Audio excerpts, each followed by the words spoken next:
everyone, what's up? I hope you're doing well. Welcome back to my channel. I'm Sona Verma. So guys, आपको पता है कि मैं आपको पॉलिटिकल साइंस पढ़ाती हूँ इजली बट आज हम पढ़ने वाले हैं कोई other chapter. Okay, so guys जैसा कि पता है जुलाई स्टार्ट हो गई है. सो हमारा एक टारगेट होगा, हमें हर मंथ एक टारगेट लेके सेट करेंगे कि हम ये सब्जेक्ट कंप्लीट करना है, वो सब्जेक्ट कंप्लीट करना. ओके, सो इस मंथ का हमारा टारगेट ये होगा कि जो हमारी पॉलिटिकल साइंस का फर्स्ट बुक है मीन्स कंटेम्प्रेरी वर्ल्ड पॉलिटिक्स, इस बुक को प्लस में जो इंग्लिश का फर्स्ट बुक है फ्लैमिंगो, इन दोनों बुक्स का हमारा टारगेट होगा कि हम जुलाई तक इन दोनों बुक्स को कंप्लीट कर दें ताकि हमें ज़्यादा से ज़्यादा टाइम रिवीजन के लिए मिल सके. Okay, so guys without wasting time चलो स्टार्ट करते हैं. तो आज हम पढ़ने वाले इंग्लिश की फ्लैमिंगो बुक का first chapter the last lesson. ठीक है, so last lesson usually first chapter है बट इसका नाम है द लास्ट लेसन, इसके पीछे थोड़ी सी ब्रीफ हिस्ट्री है. सो उसको हम बाद में डिस्कस करते हैं. तो गाइस किसी भी चैप्टर इंग्लिश के किसी भी चैप्टर को पढ़ने से पहले बहुत ही इंपॉर्टेंट है कि हम उसके जो भी राइटर हैं या फिर कोई भी पोएम के पोइट हैं तो उनके बारे में थोड़ी सी नॉलेज, नॉट वास्ट बट थोड़ी सी नॉलेज जरूर रखें. तो इस चैप्टर के भी देखते हैं. तो the last lesson written by हूँ अल्फोंसो डॉडेट. ओके, तो इस लास्ट लेसन किसने लिखा है? अल्फोंसो डॉडेट ने. अल्फोंसो डॉडेट है क्या? ये एक फ्रेंच नोवेलिस्ट हैं. ठीक है, एक फ्रेंच नोवेलिस्ट हैं प्लस में शॉर्ट स्टोरी राइटर है. कैसे कैसे राइटर है ये? Short story writer. ठीक है, तो अल्फोंसो डॉडेट के बारे में बस इतना है कि फ्रेंच नॉवेलिस्ट है, शॉर्ट स्टोरी राइटर है. तो जब स्टार्ट करते हैं चैप्टर, तो चैप्टर्स के स्टार्टिंग से पहले थोड़ी सी हिस्ट्री दे रखी होती है. हमारे जो राइटर सेक्शन होता है ना उसी में दे रखा है, तो उसको पहले पता करते हैं कि वो था क्या है क्या. तो यूजली गाइस जो हमारा चैप्टर है वो किस चीज़ पर बेस है, उसकी लैंडमार्क क्या है, उसकी हिस्ट्री बैकग्राउंड क्या है. तो उसका बैकग्राउंड ये है कि जब हमारा second world war, sorry not a second world war, it's जब हमारा फ्रैंको पर्शियन वॉर हो था. कौन सा वॉर हमारा हो रहा था? Franco Persian war. ओके, कौन सा? Franco Persian. और कब से कब तक हुआ था हमारा? 1817 टू 71. ठीक है, जब हमारा फ्रैंको पर्शियन वॉर था मीन्स फ्रांस और पर्शिया के बीच में जब वॉर हो रहा था, तो उस टाइम जो हमारी फ्रांस तो अकेली थी और पर्शिया क्या था? पर्शिया 3 कंट्रीज का एक ग्रुप था. कौन कौन सी 3 कंट्रीज थी? Germany, Poland and some parts of Austria. ठीक है, ये तीनों कंट्रीज इकट्ठी होके पर्शिया बनाती थी और जिसको रूल कौन करता था? बिस्मार्क. ठीक है, बिस्मार्क इसको रूल करता था. तो वाइज 1870 से 71 के वॉर में, फ्रैंको पर्शियन वॉर में, पर्शिया से जो फ्रांस होता है ना, फ्रांस वो डिफीट हो जाता है. ठीक है, मतलब पर्शिया फ्रांस को हरा देता है. तो उसके बाद पर्शिया जो है फ्रांस की दो स्टेट्स हैं. तो इस वॉर खत्म होने के बाद जो पर्शिया है ना, फ्रांस की 2 डिस्ट्रिक्ट्स कौन कौन सी? Alsace and second one is Lorraine. ठीक है, एल्सेज एंड लॉरेन को अपने हाथ में ले रहा है. मीन्स होते ना संधि कर वॉर हार जाते हैं, या फिर जो भी यूजली पहले होता था कि वॉर हार गए तो हम संधि कर लेते हैं. मतलब कुछ हम अपने स्टेट है जो हारी हुई कंट्री, तो कुछ स्टेट्स का कुछ सीटों पे वो ट्रीटी कर लेती हैं, या फिर कुछ अपनी कंट्री का कुछ पार्ट्स अपनी विनर कंट्री को दे देती हैं. ठीक है, तो इस पे में यही हुआ कि फ्रांस ने अपनी 2 स्टेट्स, कौन कौन सी 2 डिस्ट्रिक्ट, एल्सेस एंड लॉरेन को पर्शिया को दे दिया. ठीक है, पर्शिया को हैंड ओवर कर दिया. पर्शिया इन दोनों डिस्ट्रिक्ट्स पे रूल करने लगा. तो भाई जैसे ही पर्शिया रूल में आया, पर्शिया ने रूल करना स्टार्ट करा, उसने यहाँ पे इंपॉर्टेंट चेंजेस लाने स्टार्ट कर दिए. कुछ लिंगुअल चेंजेस थे, कुछ एडमिनिस्ट्रेटिव चेंजेस थे. तो इस चैप्टर में कैसे पढ़ने वाले लिंगुअल चेंजेस में पर्शिया ने लैंग्वेज जो थी हमारी दोनों डिस्ट्रिक्ट की, कौन सी? फ्रेंच लैंग्वेज को उसने चेंज कर दिया था. यही सारी चीज़ें हम इसमें पढ़ने वाले हैं. इसमें हम इंपॉर्टेंस, इसमें हम नेशनलिज्म की बात भी पढ़ेंगे. मीन्स कि एक लैंग्वेज, किसी भी कंट्री की एक लैंग्वेज उनके लोगों के लिए कितनी इंपॉर्टेंट होती है, ये भी इस चैप्टर में पढ़ने वाले हैं. कि जब किसी चीज़ की होती है ना, वो कहावत है ना कि जो चीज़ पास होती है उसकी कदर नहीं होती, दूर जाने पर होती है. सिमिलरली यहाँ पे यही है कि कंट्री के जो लोग थे वो अपने लैंग्वेज की पहले तो कदर नहीं कर रहे थे. मीन्स एक छोटे से बच्चे की थ्रू इसमें बताया गया है कि वो पहले तो फ्रेंच लैंग्वेज में उतना इंटरेस्ट नहीं लेता था, उतने उसको सीखने, उसको एक सिंगल वर्ड भी नहीं सीखता था. बट जैसे उसको पता चला कि भैया फ्रेंच हमारी नहीं रही, फ्रेंच को हटा दिया गया, फ्रेंच लैंग्वेज को पर्शिया ने अपनी लैंग्वेजेस थोप दी है एल्सेज और लॉरेन पे, तो उसको काफ़ी ज़्यादा दुख होता है. वो काफ़ी ज़्यादा कदर करने लगता है अपनी लैंग्वेज की. वो चाहता है कि क्यों लैंग्वेज छूट के, मुझे लैंग्वेज सीखना है एट ऑल. तो इसमें हम नेशनलिज्म, लैंग्वेज के प्रति प्यार वार के बारे में सीखेंगे कि लैंग्वेज के प्रति एक अपनी कंट्री के लोगों को अपनी लैंग्वेज के प्रति कितना ज़्यादा प्यार होता है, कितना ज़्यादा रिस्पेक्ट होती है. ये सब हम इस चैप्टर पढ़ने वाले हैं. तो स्टार्ट करते हैं चैप्टर. सो इस चैप्टर स्टार्ट होता है हमारे एक छोटे से बच्चे से जिसका नाम है क्या? फ्रेंच.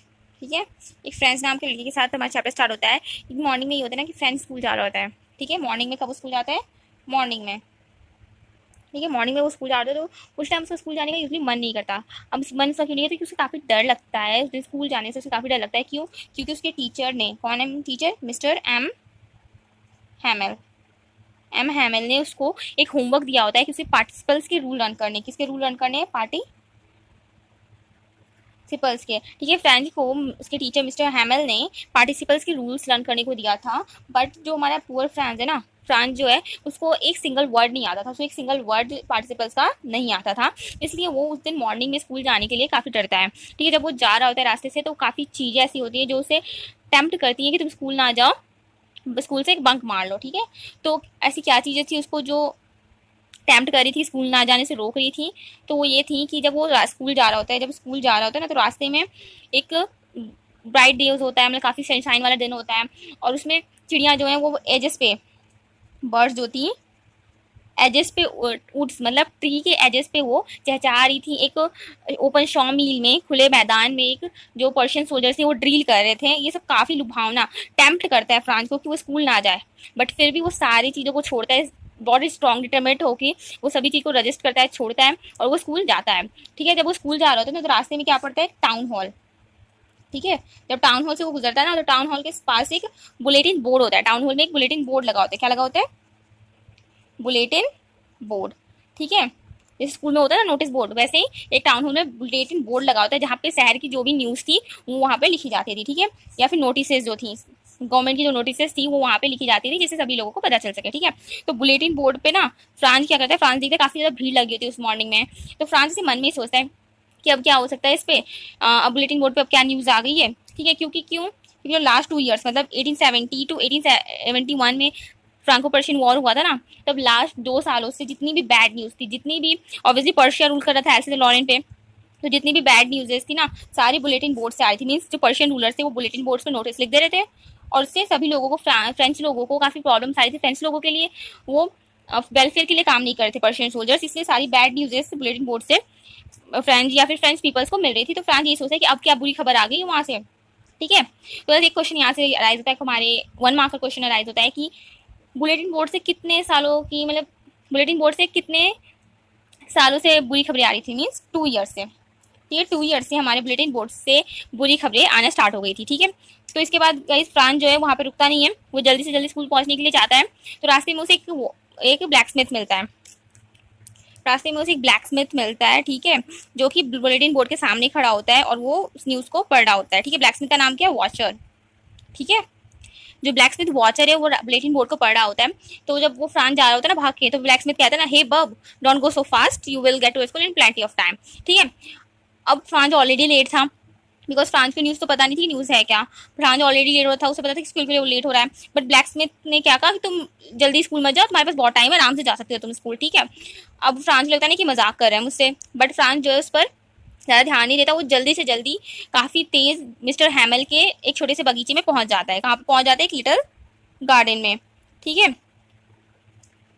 बट जब वो वहाँ पे पहुंचता है ना, तो यहाँ पे यूजली फ्रांस जो है ना मिस्टर हैमल के लिटिल गार्डन में पहुंचता है, तो वो एक चीज़ नोटिस करता है कि जैसे ऑल डे, जैसे हर दिन ना स्कूल से जो साउंड आती थी ना गली में, बच्चों के तेज तेज लेसन रिपीट करने की, या फिर डेस्क के खोलने बंद करने की, टीचर्स के जो रूलर्स थे ना उनके डेस्क पे जब बजाते थे, घिसते थे ना वो, तब उसकी आवाज़ आती थी। डेली एक चाउस सा मचा रहता था गली में। बट उस दिन, जिस दिन फ्रांस को डर लग रहा था स्कूल जाने से, उस दिन कोई भी ऐसी साउंड स्ट्रीट में नहीं आ रही थी, बिल्कुल साइलेंट था, क्वाइट था, किसकी तरह, संडे मॉर्निंग की तरह, एक बिल्कुल क्वाइट टाइम था, कोई भी साउंड नहीं आ रही थी, बिल्कुल शांत था। तो थोड़ा सा फ्रांस को अजीब लगा, बट फिर उसने क्या देखा, विंडोज में अपने देखा फ्रेंड्स को कि सभी अपनी जगह पे बैठ गए हैं। एम हैमल अपने टेरिबल आयरन रूलर को अपने हाथों के बीच में दबा के अप डाउन कर रहे हैं। तो वो जल्दी से स्कूल में जाता है और दरवाज़ा खोलता है, ठीक है, जल्दी से स्कूल में जाकर दरवाज़ा खोलता है, और फिर ऑब्वियसली थोड़ी सी लेट हुआ तो थोड़ा शाही आता है, तो वो फिर पूछता है आने के लिए, और एम हैमल कहते हैं, एम हैमल उसकी तरफ देख के कहते हैं कि अच्छा oh France, go to your place little France, we were beginning without you, means जल्दी से अपने जगह पे जाकर बैठ जाओ, वरना हम शुरू करने वाले थे हम तुम्हारे बिना चैप्टर, ठीक है। इसके बाद फ्रांस जो अपने जगह पे जाकर बैठ जाता है। उसके बाद क्या होता है कि जो फ्रांस है ना वो एक चीज़ नोटिस करता है दोबारा, कि जो उसके टीचर है, कौन, एम हैमल, एम हैमल जो है ना वो काफ़ी ब्यूटीफुली ड्रेस्ड होते हैं, वो काफ़ी ऐसे कपड़े पहने होते जो उन्होंने स्पेशली इंस्पेक्शन डे और प्राइज डे के दिन पहनते थे, वो पहन रखा था उन्होंने उस दिन नॉर्मल डे के दिन, अकॉर्डिंग टू फ्रांस, ठीक है। फ्रांस से भैया आज ऐसा क्या है कि एम हैमल ने इतने अच्छे ड्रेस पहन रखे हैं, और उन्होंने ड्रेस क्या पहना था, ग्रीन कोट था, बहुत ही ब्यूटीफुल ग्रीन कोट था, इस पर फ्रील शर्ट थी उन्होंने पहनी थी, और तीसरी पहनी थी एक टिनी लिटिल ब्लैक सिल्क कैप, ठीक है, किस कैप, सिल्क की कैप पहनी थी छोटी सी ब्लैक कलर की, ठीक है, जो कि सभी एम्ब्रॉयडेड थी, हैंडीक्राफ्ट में कढ़ाई उड़ाई करके बनाई गई थी, और काफ़ी अच्छी ड्रेस पहन रखी थी, ठीक है। एम हैमल सॉरी फ्रांस को अजीब लगता है बट फिर वो उसकी तरफ उतना ध्यान नहीं देते जितना उसका क्लास के बैक बेंचेस पे ध्यान जाता है। मीन्स कहाँ पर जाता है? बैक बेंचेस पे, ठीक है। बैक बेंचेस पे ऐसा क्या था भाई, बैक बेंचेस यूजली ना फ्रांस के क्लास में यूजली बैक बेंचेस थी वो खाली जाती थी। बट उस दिन ऐसा हुआ था कि सारे विलेजर्स, जितने भी ओल्ड विलेजर्स थे ना, सभी उस बैक बेंचेस पे बैठे थे और काफी सैड थे, ठीक है। बहुत सारे ओल्ड विलेजर्स सभी बैठे हुए थे, बिल्कुल सैड शांत थे। और उनमें कौन कौन इंक्लूड था? उसमें इंक्लूड थे हमारे ओल्ड हॉजर, जिन्होंने क्या पहन रखा था? 3 पॉइंटेड या फिर कॉर्नर हैट, ठीक है। हमारे ओल्ड हॉजर ने 3 पॉइंटेड हैट पहन हुआ था और वो वहां पर बैठे हुए थे। सेकंड हमारे बैठे हुए थे फॉर्मर मेयर, और थर्ड थे फॉर्मर पोस्ट मास्टर। और इनके अलावा और भी बहुत सारे लोग थे और सभी सैड थे, शांत थे, ठीक है। और बट जो हमारे ओल्ड हॉजर थे ना, वो एक प्राइमर, ओल्ड प्राइमर, छोटी सी प्राइमर भी लेके आए होते हैं। प्राइमर क्या होता है? कायदा, जो बच्चे होते हैं ना एबीसीडी पढ़ने वाली, एबीसीडी वाली बुक होती है, वो उसी को कायदा जिसको हिंदी में कहते हैं, वही ओल्ड प्राइमर वो लेके आए थे अपने साथ, ठीक है, जिसको उन्होंने खोल के अपने नीज के बीच में रख के पढ़ रहे थे, ठीक है। उसके बाद फ्रांस में बहुत अजीब लगता है कि सभी क्यों बैठे हैं। फिर उसके बाद जैसे वो सोच रहा होता है ये सभी चीजें, तो उतने में जो हमारे एम हैमेल है वो चेयर को अपनी खिसकाते हैं और खड़े होते हैं, ठीक है। और खड़े होकर काफी जेंटल टोन में वो बोलते हैं कि my childrens, this is your last translation. और उसके बाद ऐसा कह के उन्हें ना वो जो बुलेटिन बोर्ड पर नोटिस दे रखा था वो उसके बारे में बच्चों को बताने लगते हैं कि ना आज आपका ना बर्लिन से एक ऑर्डर आया है। बर्लिन कहाँ से? जहाँ पे बिस्मार्क का कैपिटल था, ठीक है। बर्लिन जो था वो पर्शिया का कैपिटल था।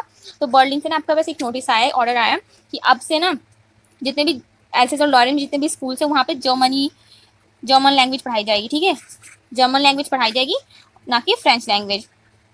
सो ये आपका लास्ट लेसन है, लास्ट फ्रेंच लेसन है। अब नए टीचर्स आप कल से आ जाएंगे, तो आज हम फ्रेंच पढ़ेंगे और मैं आप सभी को बहुत ही अटेंटिव चाहता हूँ, ठीक है। जैसे ये एम हैमल बोलते हैं तो ना फ्रांस में झटका से लगता है, काफी थंडर क्लैप होते हैं ऐसे वर्ड्स के लिए। वो सोचता है कि लास्ट लेसन मीन्स ये हमारा लास्ट ट्रांसलेशन है, बट मुझे तो एक वर्ड भी नहीं आता। फिर वो सोचता है कि अच्छा यही नोटिस जो था मैंने बुलेटिन बोर्ड पे लिखा हुआ था।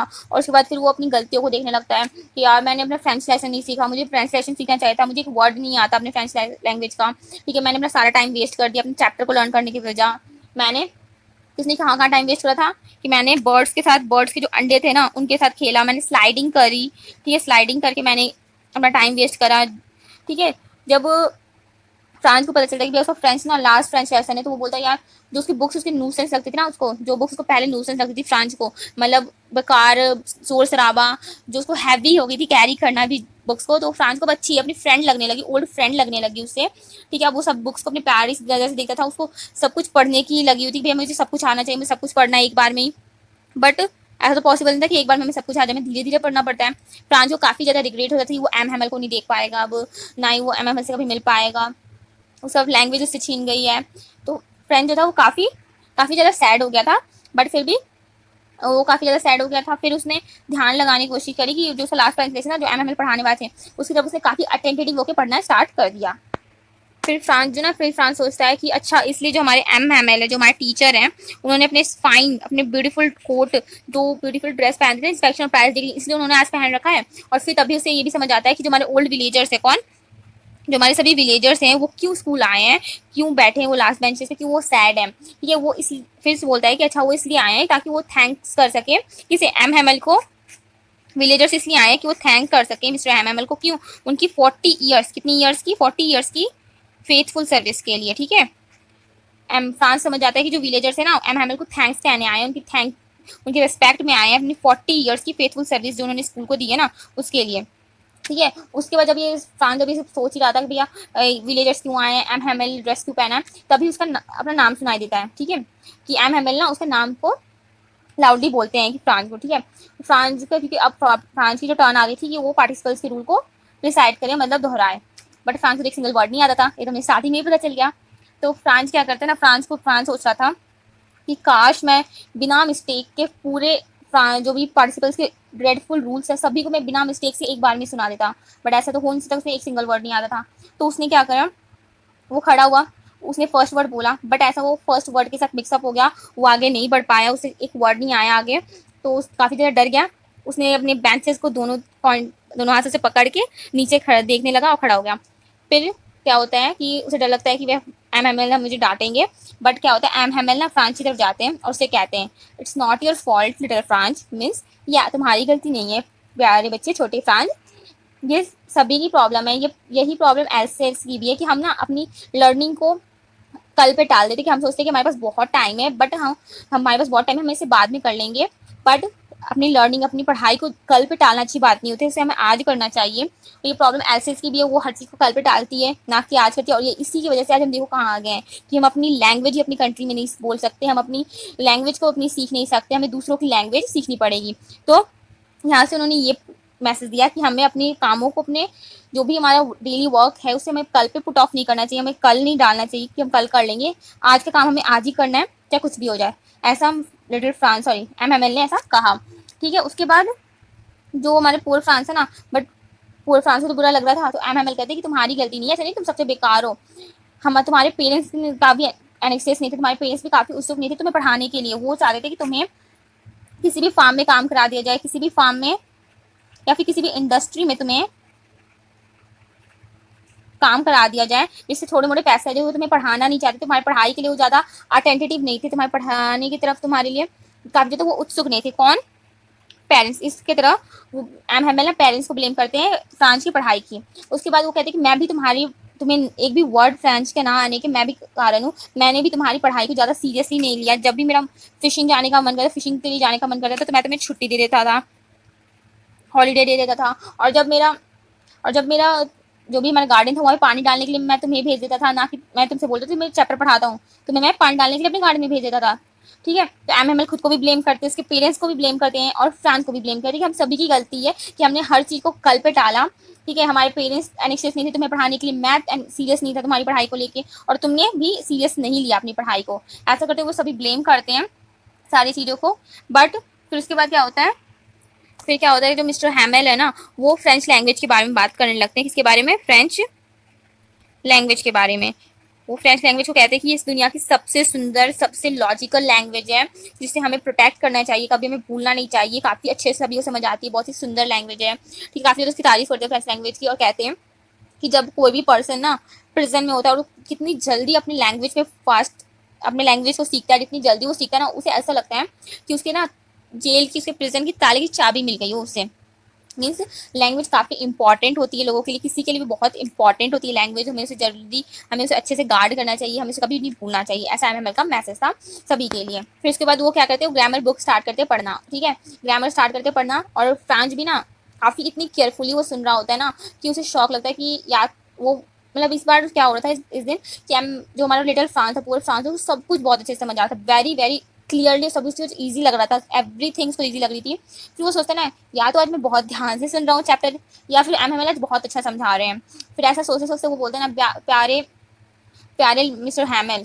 अब ऐसा क्यों बोलते हैं कि यार बेचारे मिस्टर हैमेल, उनको लगता है ना जैसे हमारा फ्रांस जो होता है वो सोचता है ना कि बेचारे मिस्टर हैमेल, उनको सब कुछ छोड़ के जाना पड़ेगा। ठीक है, वो बोलता है कि बेचारे मिस्टर हैमेल आज इतने अच्छे से पढ़ा रहे हैं कि वो चाहते हैं कि सारी अपनी नॉलेज, सारी जितनी भी फ्रेंच लैंग्वेज की नॉलेज ना, वो सभी बच्चों को एक ही बार में वो सारा सिखा दे। वो अपनी पूरी जी जान लगा रहे हैं कि वो सब कुछ एक ही बार में सभी बच्चे के दिमाग में घुसा दें। उसके बाद गाइस अपना ग्रामर खत्म करने के बाद वो अपने राइटिंग सेक्शन पे जाते। तो उस दिन ना एम एम एल के पास एक न्यू बुक्स होती है सभी बच्चों के लिए, न्यू कॉपीज सभी बच्चों को देते हैं, जिसपे ना बहुत ही सुंदर राइटिंग, बहुत ही सुंदर हैंड राइटिंग में क्या लिखा होता है, फ्रांस एल्सेस, फ्रांस एल्सेस। ठीक है, काफ़ी सुंदर राइटिंग में फ्रांस एल्सेस, फ्रांस एल्सेस उन कॉपीज़ पे लिखा होता है, जो कि फ्रांस को ऐसा लगता है कि छोटे छोटे फ्लैग्स है ना वो पूरे क्लासरूम में टांग दिए, वो काफ़ी सुंदर लग रहे हैं। ठीक है, उसके बाद सभी अपने काम में लग जाते हैं, सभी अपना लिखने लगते हैं।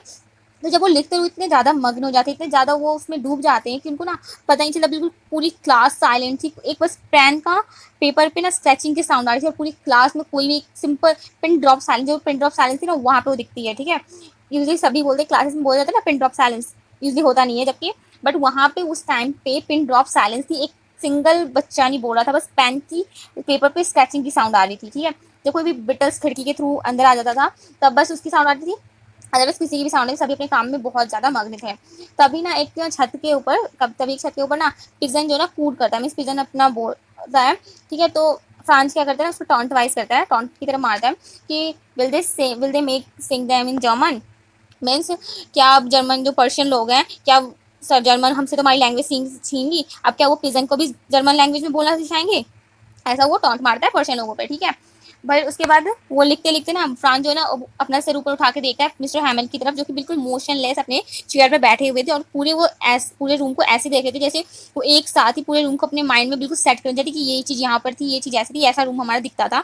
वो बिल्कुल सब कुछ सेट करना चाहता है माइंड को, ऐसे वो रूम को देख रहे थे। कौन? मिस्टर हैमल। फिर फ्रांस सोचता है ना कि काफ़ी ज़्यादा पेनफुल होगा सब कुछ छोड़ के जाना, कि ना जो मिस्टर हैमल थे, एम हैमल थे, वो 40 साल से, कितने साल से, 40 ईयर से वो एक जगह पे सेम प्लेस पे रह रहे थे, जहाँ पर विंडो के बाहर उनकी गार्डन था और उसी के सामने उनका छोटा सा प्यारा सा क्लासरूम था, ठीक है।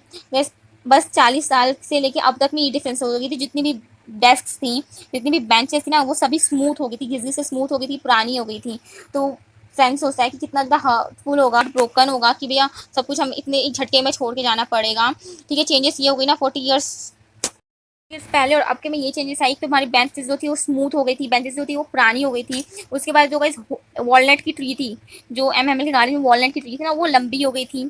और जो होप वाइन प्लांट था, होप वाइन जो प्लांट था जिसको एम ने खुद प्लांट करा था, वो दुगनी हो गई थी 40 साल से अब तक के बीच में। जो होप वाइन का प्लांट था वो दुगना हो गया था, वॉलनट लंबा हो गया था, ठीक है। बेंचेस जो थी स्मूथ हो गई थी। तो अब इतने सारी चीज़ों को, इतने सारी यादों को, मेमोरीज को जो 40 साल के में एम की थी वहाँ पर, उन सबको एक झटके में छोड़ के जाना ना बहुत ही हर्टफुल, बहुत ही हार्ट ब्रोकन था, बहुत ही पेनफुल था, ठीक है। तभी ना जो फ्रांस को साउंड आती है ट्रंक्स की, मीन्स बैग्स पैकिंग करने की, जो कि एम की सिस्टर करी थी। कब? छत पे, क्लास के जो छत ऊपर वाले रूम था वहाँ पे जो एम की सिस्टर थी वो सभी बैग्स को, ट्रंक्स को, सभी चीज़ को पैक कर रही थी, क्योंकि उनको अगले दिन स्कूल छोड़ के जाना पड़ता, पूरी कंट्री छोड़ के जाना था, इसलिए वो सभी चीज़ को पैक करी थी, ठीक है। उसके जो एम तो काफ़ी इमोशन हो जाते, काफ़ी इमोशन से फुल हो जाते हैं, बट फिर भी वो करेज करते हैं कि वो सभी लेसन्स पढ़ाते हैं, सभी अपनी क्लासेस लेते हैं और सभी क्लास में फुल करेज, फुल्ली अटेंशन के साथ सभी को पढ़ाते हैं, ठीक है। तो उसके बाद हमारा उनका राइटिंग सेशन, फ्रांस में जो था वो राइटिंग सेशन कंप्लीट हो जाता है। उसके बाद वो हिस्ट्री स्टार्ट कराते हैं, ठीक है। तो हिस्ट्री में स्टार्ट करते टाइम हिस्ट्री की क्लास स्टार्ट हुई, लेसन पढ़ा दिया एम ने। उसके बाद जो बेबीज होते, छोटे छोटे बच्चे होते हैं ना, वो एक सॉन्ग टाइप चैंट करते हैं, पोएम सी, क्या था वो, बा बे बू बू टाइप साउंड पोएम होती है, वो चैंट करते हैं, ठीक है, मतलब बोलते हैं। उसके बाद जो हमारा ओल्ड हॉजर होता है ना, कौन? ओल्ड हॉजर जो विलेजर था, उसने अपनी स्पेक्टिकल्स, अपने चश्मों को पहन लेता है और अपने ओल्ड प्राइमर को लेके आया था, उसको पढ़ना चालू कर देता है। लेकिन वो पढ़ते टाइम ना बिल्कुल रोने जैसा उसका फेस हो जाता है, ठीक है। तो फ्रांस बोलता है ना, ये तो बहुत काफ़ी फनी भी था कि वो रोने वाला है, उसको रोते हुए देखना काफ़ी फनी भी था, बट हमें भी रोना आ रहा था। क्यों? क्योंकि ये जो था हमारा लास्ट फ्रेंच लेसन था, इसलिए हम सभी को रोना आ रहा था। तो उसके बाद इन सब के बाद तुरंत ही ना 12 बज जाते हैं और एक स्ट्रक चर्च क्लॉक स्ट्रक करती है, ठीक है। 12 बज जाते जैसे वैसे ही चर्च क्लॉक जो होती है ना, वो चर्च क्लॉक की घंटी बजती है, तभी एंजुलस स्टार्ट हो जाते हैं। क्या स्टार्ट हो जाता है हमारा? एंजुलस। एंजुलस क्या होता है? Roman Catholic prayer. जो ईसाई होते हैं ना, जो क्रिश्चियन लोग होते हैं, उनकी एक रोमन रोमन में जो क्रिश्चियन है लोग, उनकी एक प्रेयर होती है जिसको कैथोलिक एंजुलस कहते हैं, ठीक है। मिड डे रोमन प्रेयर होती है, ठीक है, उसको एंजुलस कहते हैं। वो स्टार्ट हो जाती है 12 बजते ही। उसके बाद जो हमारे वो थे ना पर्शियन सोल्जर, जिसको स्टार्टिंग में चैप्टर में बताया था कि वो ओपन फील्ड में ड्रिल कर रहे थे, वो अपनी ड्रिल कंप्लीट करने के बाद अपने ट्रम्पेट्स को बजाते हुए ना वापस लौट रहे थे। तो ट्रम्पेट्स के साउंड जो था वो फ्रांस की क्लास में उनके विंडोज़ के थ्रू अंदर जा रही थी, ठीक है। तभी ऐसा होता है कि ट्रम्पेट का साउंड आ रहा है और एंजुलस स्टार्ट हो गया था। तभी जो मिस्टर हैमर है ना, वो अपने बेंच से खड़े होते हैं, अपने वो से चेयर से खड़े होते हैं। और जब वो खड़े होते हैं ना, तो फ्रांस को ऐसा लगता है ना कि पहले के मुकाबले में फ्रांस ना काफ़ी लंबे लगते हैं, फ्रांस को मिस्टर हैमर काफ़ी लंबे लगते हैं, ठीक है, और काफ़ी पीले भी लग रहे होते हैं। फिर जो मिस्टर हैमर होते हैं वो बोलना स्टार्ट करते हैं कि माय फ्रेंड्स, आई आई आय आय करते हुए ना वो रुक जाते हैं। उनका जो गला होता है वो चॉक्ड हो जाता है, रुंझ जाता है, उनके इमोशन से, उनके आंसुओं से रुंझ जाता है, वो काफ़ी ज़्यादा इमोशनल हो जाते हैं, वो आगे कुछ नहीं बोल पाते हैं, ठीक है। तो वो फिर क्या करते हैं, एक बिग पीस ऑफ चॉक लेते हैं, किस चीज़ का? चौक का एक बिग पीस लेते हैं और ब्लैक बोर्ड की तरफ टर्न हो जाते हैं, और वहाँ पे फुल करेज के साथ वो लिखते हैं, क्या लिखते हैं? 5 ला France, means long live France. 5 ला फ्रांस का मतलब क्या है? लॉन्ग लीव फ्रांस, ठीक है। वो लिखते हैं और उसके बाद वो क्या करते हैं, अपना जो सिर है ना वो दीवार से टिका लेते हैं और फिर अपने हैंड से ना ऐसे कैसे करते हैं कि अब क्लास डिसमिस हो गई, आप जा सकते हैं, ठीक है। इसके बाद हमारा चैप्टर कंप्लीट होता है। इस चैप्टर के गाइस रिटर्न नोट्स आपको मेरे इंस्टाग्राम पर आईडी पे मिल जाएंगे, ठीक है। और गाइस जो हमारे पॉलिटिकल साइंस का जो फर्स्ट चैप्टर था ना, cold war and non lying movement, उसके नोट्स मैंने ऑलरेडी अपनी इंस्टाग्राम आईडी पे डाल दिए, तो आप वहाँ जाकर चेक कर लेना उसे और उसे रिटर्न कर लेना, या फिर जो भी उसके प्रिंट्स निकालने हैं वो आप निकालें, काफ़ी ज़्यादा हेल्पफुल होंगे आपके एग्जामिनेशन के लिए। उसके बाद अगर आपको वीडियो अच्छी लगी हो तो please hit the like button, do subscribe and share it with your friends. Okay guys, bye bye, thank you.